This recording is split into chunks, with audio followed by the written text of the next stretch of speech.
Hello mga sis, meron tayong customer gusto magpa-hair rebond. So ngayon yung kanyang buhok medyo kulot na yung pinakang tuktok, tapos yung pinakang laylayan medyo straight pa rin dahil nanggaling din siya sa rebond. After 1 year siya ay nagpa-rebond. Pero hanggang ngayon meron pa rin pinakang hair rebond pa rin yung pinakang laylayan ng texture ng hair niya. So ngayon ang gusto namang mangyari ng ating client ay maging straight na yung part ng kanyang buhok dahil siya ay masyado ng naasiwa dahil hindi na maganda sa kanyang kagandahan. So ngayon, mga first timer na gusto mag-aral mag-rebond, heto na ngayon at ituturo ko sa inyo kung paano ang mag-hair rebond tutorial.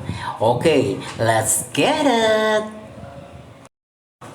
Ngayon, sa paglalagay natin ng gamot, uunahin muna natin yung pinakang tuktok dahil yun ang medyo may pagkakulot na. Kasi kung hindi natin muna uunahin yun, hindi magpapantay-pantay ang kanyang texture ng buhok. So ngayon sa pag-application natin, uunahin natin muna yung tuktok, bali by section.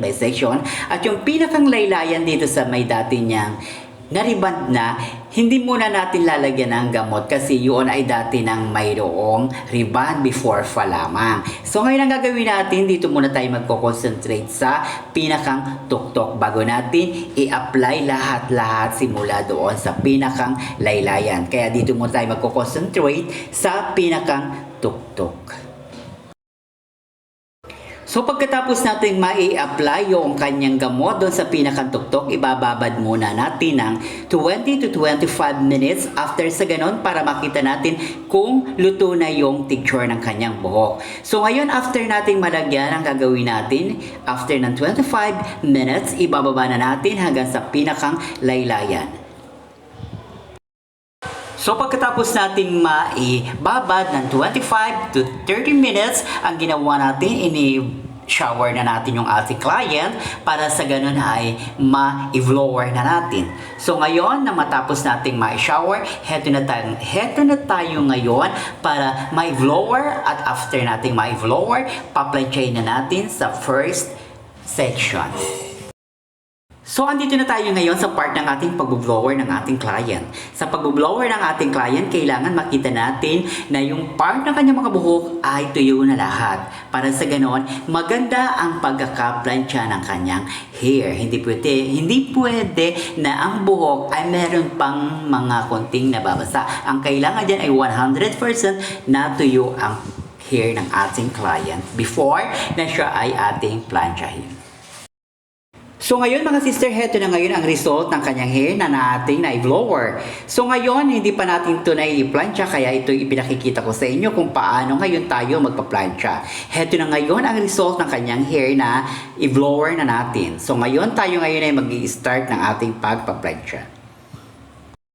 So ngayon sa ating pagpaplansya, uunahin natin muna yung pinakang ilalim ng kanyang hair. Sa pagpaplansya, kailangan muna natin isa section by section para sa ganun magpantay-pantay lahat ang kanyang hair. So bali sa pagpaplansya natin, hindi naman pwede na magiging makapal ang pagkakakuha natin doon sa kanyang hair. Kailangan na pagkuha natin doon sa hair niya, kailangan medyo manipis para sa ganun magpantay-pantay at hindi tayo makakakita ng medyo may kulot pa ng bahagya. Kailangan 100% na makita natin na clear na maganda yung kanyang hair.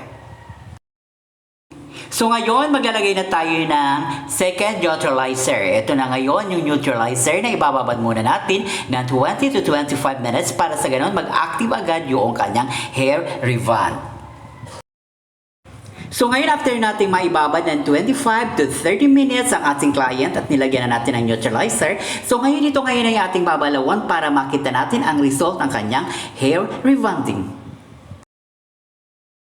So ngayon, ito na ang result ng kanyang hair rebonding.